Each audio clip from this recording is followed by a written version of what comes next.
사람이 먹는 것으로만 사는 것이 아니라 주님의 입에서 나오는 모든 말씀으로 산다는 신명기 역사가의 고백입니다. 이 신명기의 70인역을 인용하는 마태복음서는 사람이 빵으로만 살 것이 아니요 하나님의 입에서 나오는 모든 말씀으로 살 것이다, 이렇게 말합니다. 40일을 광야에서 굶주리며 악마에게 시험을 당하셨을 때 하신 예수님의 말씀입니다.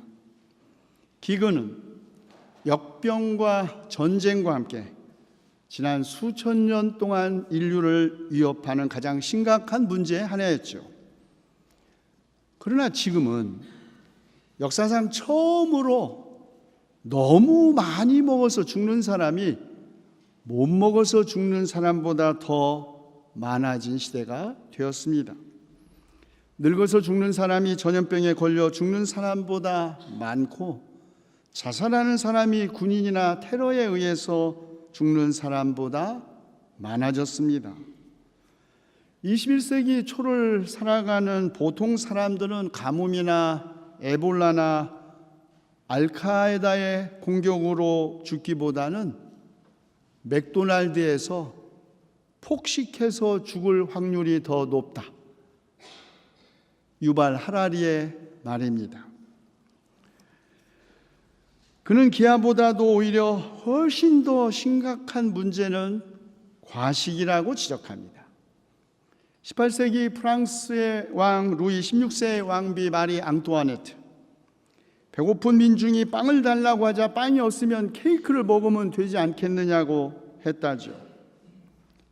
그런데 오늘날 대부분의 가난한 사람들은 이 마리 앙뚜아네트의 충고를 성실하게 따르고 있다고 합니다. 비벌리 힐스에 사는 부자들은 양상추 샐러드와 퀴노아를 곁들인 찐 두부를 먹는 반면, 비민가에 사는 가난한 사람들은 트윈키 케이크, 저도 한 번도 들어본 적이 없습니다만, 치토스, 햄버거, 피자를 배 터지게 먹는다. 2014년에 21명 이상이 과체중이었던 반면에 영양실조를 겪는 사람은 8억 5천만 명. 2030년에는 인류의 절반이 과체중일 것이다. 2010년에 영양실조로 죽은 사람이 총 100만 명 정도였던 반면 비만으로 죽은 사람은 300만 명이었다. 사람은 빵만 먹고 사는 것이 아니다. 마리 앙뚜아네트는 이 말씀을 가장 잘 이해했던 것이 분명합니다. 그러나 지금도 하루에 $2 이만의 수익으로 근근히 살아가는 수십억 명의 사람들에게 과연 이 말씀은 어떻게 이해되어야 할까요? 누가복음은 단순히 사람은 빵만 먹고 사는 것이 아니다 라는 말씀으로 예수님께서 악마에게 대응하셨다고 합니다. 예수님의 말씀이 끝나기도 무섭게 악마는 마치 기다렸다는 듯이 행동했다는 것을 그랬더니 라는 한 단어가 보여줍니다. 그랬더니 악마는 예수를 높은 데로 끌고 가서 순식간에 세계 모든 나라를 보여줍니다. 네가 내 앞에 엎드려 절하면 이 모든 권세와 영광을 주겠다고 유혹합니다.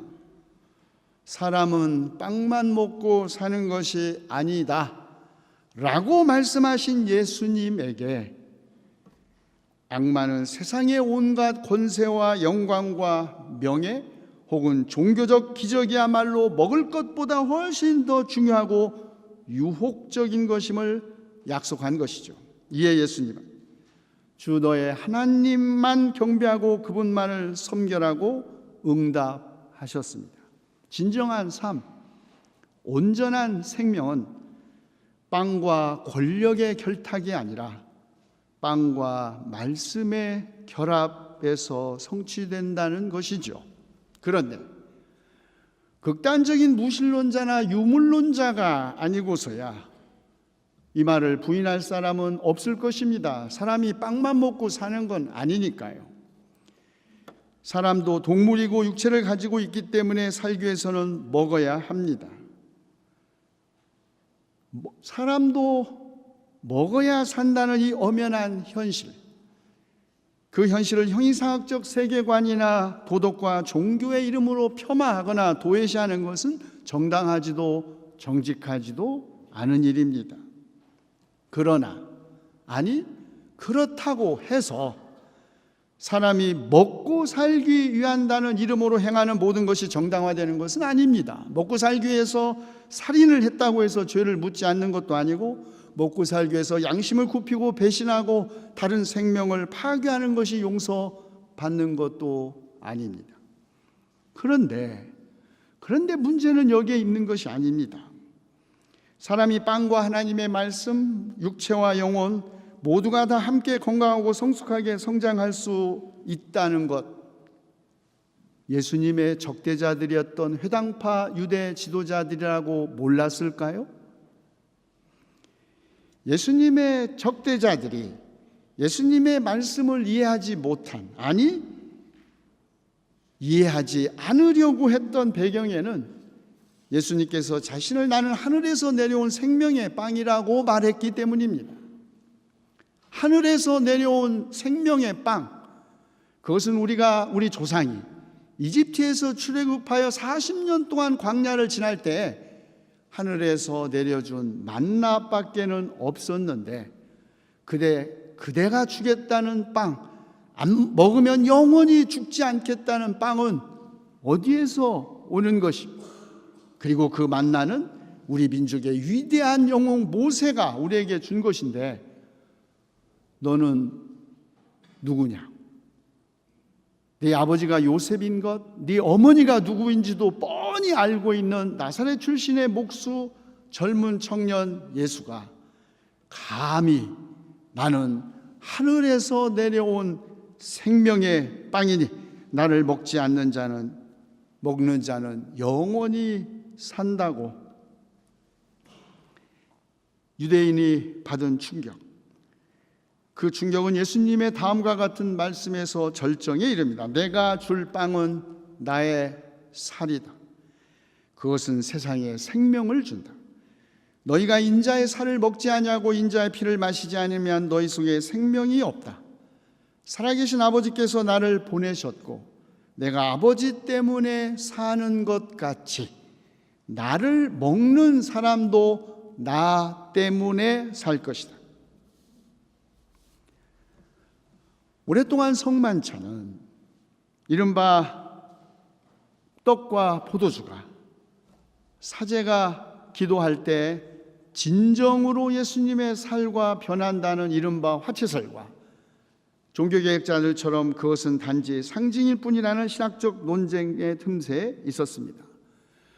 그러나 유대인들이 이 말을 들었을 때 격분하게 된 배경에는 두 가지 이유가 있습니다. 하나는 그 만찬의 자리에 엄격하게 서열화되고 계급화되었던 유대 식탁 질서가 아니라 해방된 노예와 주인, 해방된 노예와 과부가, 가난한 사람과 부자가 한 식탁에서 함께 먹을 것을 나눈다는 것이었습니다.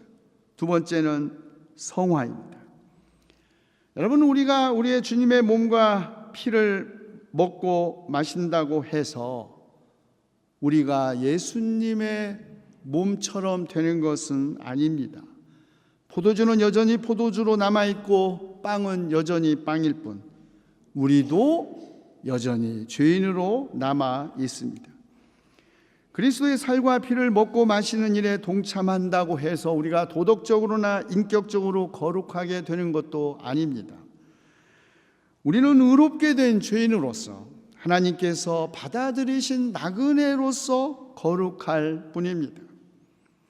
그러나 예수 그리스도의 대속적인 고난이 기억되고 전승되면서 신앙 고백과 함께 빵과 포도주, 먹을 것이 나누어지는 곳에 그리스도는 언제나 함께 계시고, 그리스도의 살과 피를 먹고 마시는 그리스도인은 그리스도 때문에 그리스도와 함께 살 것입니다. 이것이 하나님에 의한 성화입니다.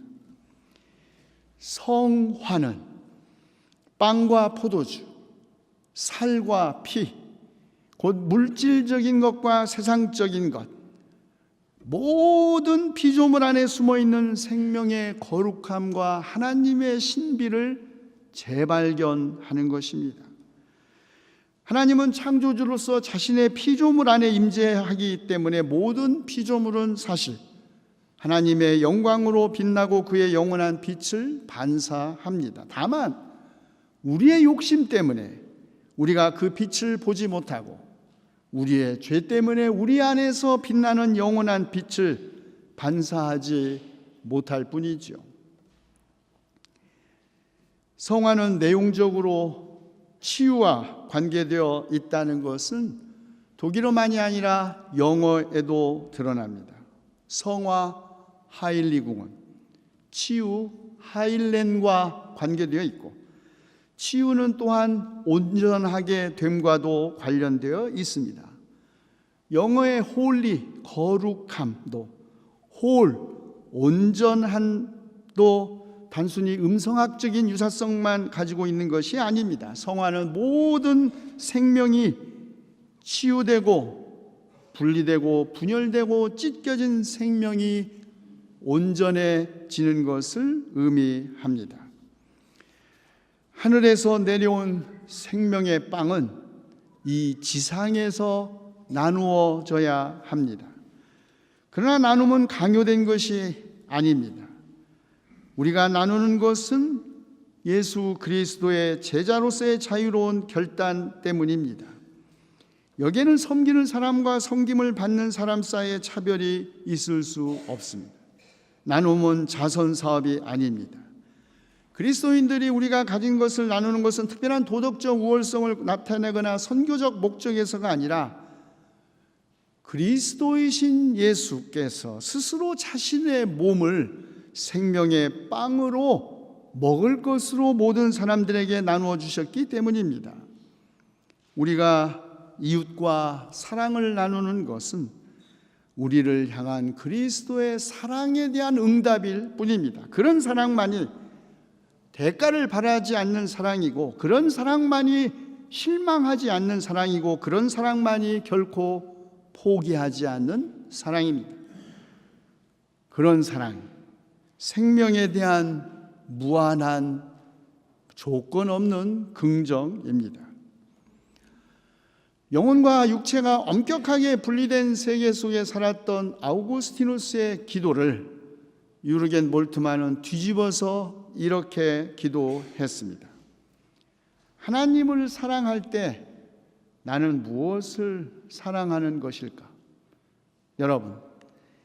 여러분은 하나님을 사랑한다고 말할 때 여러분은 하나님의 무엇을 사랑하십니까? 그의 엄청난 초능력, 그의 어마어마한 치유의 능력, 우리를 위해 베푸는 그 어마어마한 기적의 능력을 사랑하십니까? 아니면 자기 몸을 비천한 인간의 모습을 취해 땅에 와 저주받은 자의 한 사람, 하나님께 버림받은 자의 한 사람으로 십자가에서 죽으신 그 하나님을 사랑하십니까?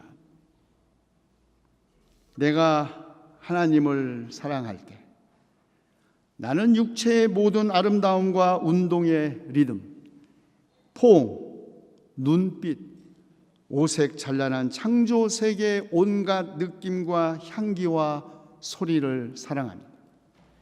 나의 하나님, 내가 당신을 사랑할 때 나는 모든 것을 포옹하고 싶습니다. 나는 당신의 사랑스러운 창조 세계 안에서 내 모든 감각으로서 당신을 사랑하기 때문입니다. 당신은 내가 만나는 모든 것들 안에서 나를 기다리고 계십니다. 오래도록, 참으로 오래도록 나는 당신을 오직 내 내면에서 찾고 있었습니다. 나는 내 영혼의 껍질 안으로 기어들어갔으며 아무도 접근할 수 없는 갑옷으로 무장했습니다. 하지만 당신은 언제나 내 밖에 계셨으며 내 마음 한구석에서 사랑의 넓은 공간으로 나오게 하사 나를 생명의 길로 인도하셨습니다. 드디어 나는 나로부터 벗어나 내 감각 안에서 내 영혼을 찾았고, 드디어 나는 다른 사람들을 통하여 나의 참 모습을 발견했습니다. 하나님 체험은 생명에 대한 무조건적인 긍정을 일으킵니다. 하나님 체험은 우리들의 생명 체험을 더욱 깊게 합니다. 하늘에서 내려온 빵은 바로 이 세상, 이 땅 위에서 생명의 빵이 됩니다. 하늘과 세상은 하나입니다. 하나님을 사랑하면 사랑할수록 우리는 더욱 인간적이 됩니다. 생명의 영이신 하나님 체험은 우리로 하여금 우리의 영혼이나 우리의 내면으로 움츠러들게 하지 않고 세상을 향하게 합니다.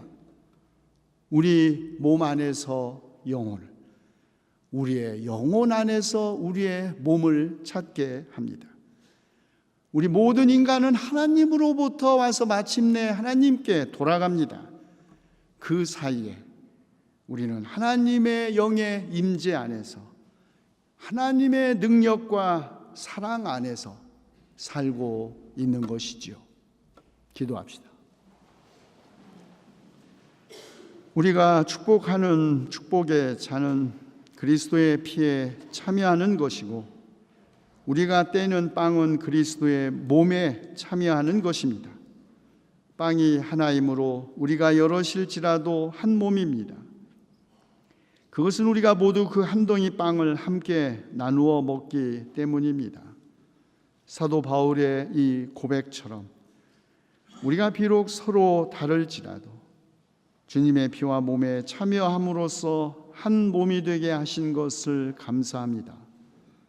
하늘에서 내려온 살아있는 빵을 우리가 함께 나눌 때마다 우리도 세상에 생명을 주는 빵이 되게 하여 주시옵소서.